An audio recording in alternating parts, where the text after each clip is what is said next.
What is up, guys? So, out of the very long list of webcomics that I've read in my lifetime, there are very few that are as satisfying as Teenage Mercenary, alternatively also called Mercenary Enrollment. So, what makes Teenage Mercenary such a satisfying story? Number 1. Bullies and criminals get what they deserve every single time in Teenage Mercenary. Basically, no one is ever safe from Ijin, our protagonist who is deadly in all forms of combat. He's ruthless to every enemy he encounters, and it's so satisfying to watch him just dismantle his opponents. I don't think he even gets hit once, to my knowledge, but you guys can correct me if I'm wrong. It's crazy.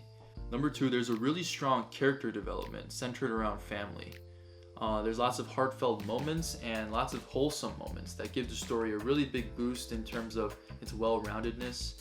A lot of action-oriented manhwa have the tendency to sort of lean towards, I guess, just action, and they don't really touch upon plot development and character development as much. Sometimes it's all about just straight fire action every single chapter, but man, sometimes the wholesome moments between, the grandpa, the sister, and Ijin, and even Ijin and his friends, like everything is so well done. That's what makes this webtoon partly really satisfying. And 3, the art style is very well done. The action scenes have really nice color scheme. There's a really unique red-blue color scheme that comes in during fights, and I would say the facial expressions also are well drawn. Some of the expressions are really funny. The artist is also just really talented, I would say. Lots of times when I'm reading a webcomic, I get frustrated with the story because the main character sometimes does something that's really dumb, or he's weak in certain situations.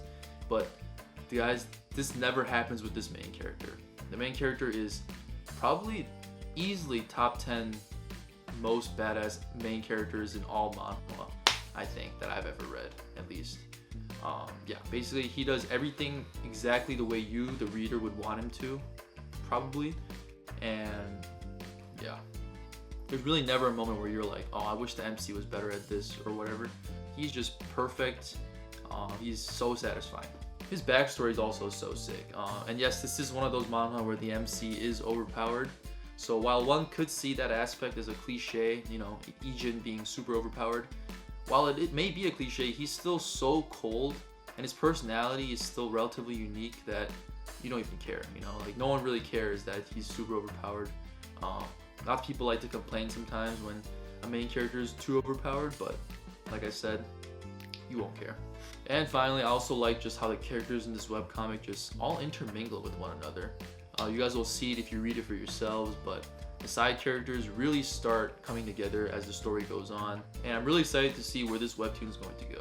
So Teenage Mercenary, guys, I don't want to give too much away, but if you just want to read a webcomic and feel really satisfied and just get some pent-up anger out, maybe, go ahead and read this comic on Webtoon. The link will be in the description, and I'll see you next time in a future review video. So thank you for watching.